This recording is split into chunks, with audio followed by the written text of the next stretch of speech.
बात दोहराते हुए बार बार अच्छा नहीं लगता है कि गुजरों का क्या रोल है।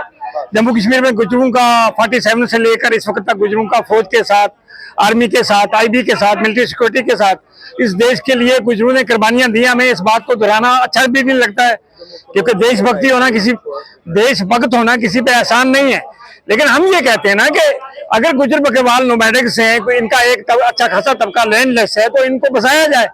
और जहां जहां ये बैठे हैं 2-2 मरलू में, या कहीं कोई महाराजा के टाइम से इनको पटा दिया हुआ और वहां बैठे हैं ये 150 साल से, आजादी से पहले बैठे हैं, तो इनको आप किसी साजिश के तहत मुसलमान समझ के देखिए ना। मैं आपको बताऊं, यहाँ जम्मू कश्मीर में गुजर मुसलमान है, लेकिन हिंदुस्तान पूरे में गुजर सिख भी हैं, हिंदू भी हैं, जैन भी हैं। अब उनका मसला ये है कि अब गुजरों को आप यहाँ तंग करते हैं, 2-2 मरले वालों को, इससे कोई हल नहीं है।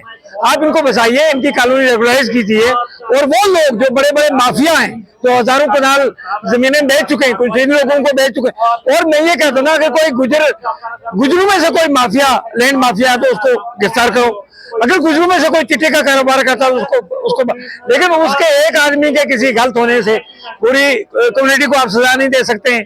तो मेरी गवर्नर साहब से ये सजा है कि हम इस चिट्टे के खिलाफ, स्मगलिंग के खिलाफ सख्त खिलाफ है।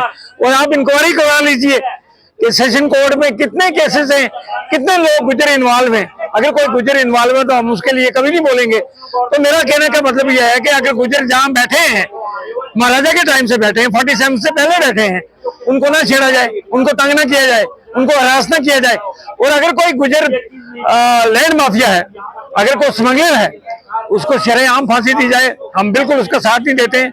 और ये मैं कहता हूं कि आप ये दकी छुपी बात नहीं है कि हिल काका में वहां मिलिटेंट्स ने ट्रेनिंग कैंप बनाए हुए थे, वहां बड़े बड़े तोपें गाड़ी हुई थी, वहां पर पूरे ट्रेनिंग कैंप चल रहा था। फौज भी वहां, मैं आपको सच्ची बता, मैं सुनकोट का रहने वाला हूँ, फौज भी डरती थी वहां उस कैंप के नजदीक आसपास जाने के।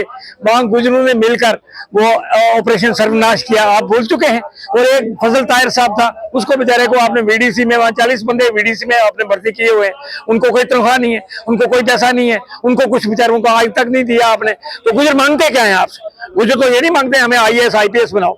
गुजर यही कहते हैं हम जहां 2 मरले पे बैठे हैं, हमें अलर्ट की जाए जगह, उनको अलर्ट की जा सकती है, इसमें कोई प्रॉब्लम नहीं है। यानी अगर नोमैडिक कम्युनिटी है, इसके लिए forest act government of India ने, तो इसको लागू करना चाहिए।